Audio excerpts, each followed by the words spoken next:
안녕하세요. 류용수 법무사입니다. 이번 시간에는 개인회생 부양가족에 배우자를 포함시킬 수 있는지에 대해서 간단히 살펴보도록 하겠습니다. 이게 왜 중요하죠? 개인회생 월 변제금을 산정할 때 부양가족이 상당히 중요하죠. 예를 들어서 월 변제금은 내가 버는 세후 소득에서 최저 생계비를 제외한 남은 돈을 전부 법원에 내야 됩니다. 이게 가용소득 전부 투입의 원칙이에요. 그래서 최저 생계비가 높으면 높을수록 당연히 내야 되는 월 변제금은 줄어듭니다. 최저 생계비를 높일 수 있는 방법이 뭐냐? 부양가족을 늘리는 거예요. 기본적으로 부양가족에는 미성년 자녀가 포함됩니다. 그런데 여기서 또 오해를 많이 하시는데요. 미성년 자녀면 다 포함되는 것이냐? 그건 또 아니에요. 미성년 자녀가 몇 살인지가 상당히 중요합니다. 예를 들어서 고등학교 2학년, 3학년 미성년자긴 하죠. 하지만 전부 다 인정 못 받을 수도 있어요. 보정 공고에 어떤 게 나오냐면 미성년 자녀가 곧 성인이 될 것 같은데 만 19세가 될 것 같은데 그걸 감안해서 월 변제금을 산정하라고 하는 경우도 있습니다. 그럴 경우에는 온전히 보전을 못 받기 때문에 월 변제금이 상승해요. 어떻게 계산이 나오냐? 미성년 자녀일 때는 월 변제금을 전부 다 포함시키고 성년이 되면 그때부터는 월 변제금을 높이라고 이렇게 보전 공고가 나와요. 그냥 넘어가는 경우도 있고요. 근데 아이가 완전히 뭐 중학생이다, 초등학생이다 이러면 상관이 없고요.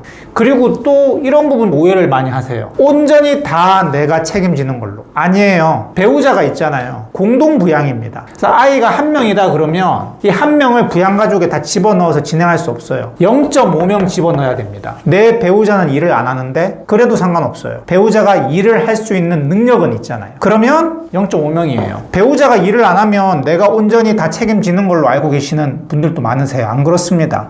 그런데 만약에 배우자가 근로능력이 없거나 이러면 상관없습니다. 예를 들어 장애를 가지고 있거나 몸이 아프거나 아니면 아이가 1살, 2살이라서 엄마가 오로지 집에서 돌봐야 되는 경우, 그런 경우에는 아이를 온전히 집어넣을 수가 있어요. 그리고 오늘 주제랑 관련되어 있는데 이런 경우에는 배우자까지 집어넣을 수 있어요. 배우자는 원칙적으로 부양가족에 포함이 안 돼요. 독자적인 성인이고 근로할 수 있는 능력이 있잖아요. 실제 지금 일을 하느냐 안 하느냐가 중요한 게 아니에요. 지금 경기가 어려워서 취업이 안 됩니다. 이래도 안 돼요. 당연히 안 됩니다. 쿠팡 알바라도 해라 이렇게 나오기 때문에 법원에서는. 그러면 일을 할 수 없다는 거를 증명해야 돼요. 예를 들어서 제가 좀 전에 언급해 드린 것처럼 지금 임신 중이다. 단순한 임신 초기 이렇게 안 돼요. 그래서 반드시 조심해야 될 때가 있잖아요. 출산이 임박한 경우, 이런 경우. 그리고 당연히 장애를 가진 경우, 일을 할 수 없잖아요. 이런 경우. 그리고 크게 병이 걸렸어요.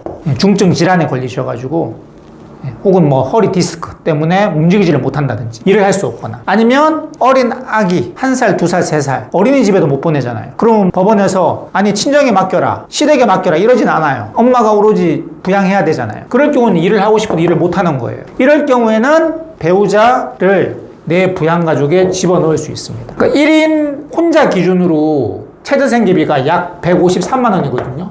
근데 배우자를 집어넣으면 2명이잖아요. 그러면 200만 원 약까지 올라가요. 그럼 내 급여가 세후 300이다. 혼자 들어갔을 때는 약 150만 원씩 법원에 내야 되는데 배우자를 집어넣으면 한 달에 100만 원만 내면 되는 거예요. 거기다가 미성년 자녀까지 한두 살짜리 아기다 라고 하면 다 집어넣으면 250만 원까지 뛰거든요. 그럼 한 달에 내야 되는 월 변제금이 확 줄어들죠. 그래서 배우자를 부양가족에 집어넣는 거는 원칙적으로는 안 된다. 그러니까 일을 안 하고 있으면 넣어도 되는 줄 당연히 알고 계시는 분도 계세요. 안 됩니다. 몸도 멀쩡하고 건강하시고 일을 할 수 있는 능력이 되면 배우자는 부양가족에 못 집어넣어요. 하지만 근로능력이 없다라는 걸 증명하면, 제가 좀 전에 예를 들은 것처럼 병에 걸렸다든지 아기가 너무 어려서 엄마가 일을 못하고 하루 종일 아기를 봐야 된다든지 아니면 장애가 있다든지 이런 경우는 아주 예외적인 경우겠죠. 아니면 사고가 나서 지금 일을 할 수 없다든지 이런 것들을 소명을 하면 배우자도 집어넣을 수 있습니다. 그게 아니라 단순하게 지금 취업이 안 됩니다. 이런 걸로는 안 돼요. 내가 책임져야 됩니다. 이런 걸로는 안 돼요. 아이가 지금 중학교, 고등학교 지금 민감한 시기라서 엄마가 옆에서 케어해줘야 됩니다. 이런 건 당연히 안 됩니다. 당연히 안 돼요. 그래서 이번 시간에는 개인회생 부양가족에 배우자를 집어넣으면 너무나 좋습니다. 하지만 무조건 집어넣을 수는 없고 예외적으로 제가 언급해드린 경우에 될 수 있다는 거에 대해서 간단히 살펴봤습니다. 지금까지 류홍석 법무사였습니다. 감사합니다.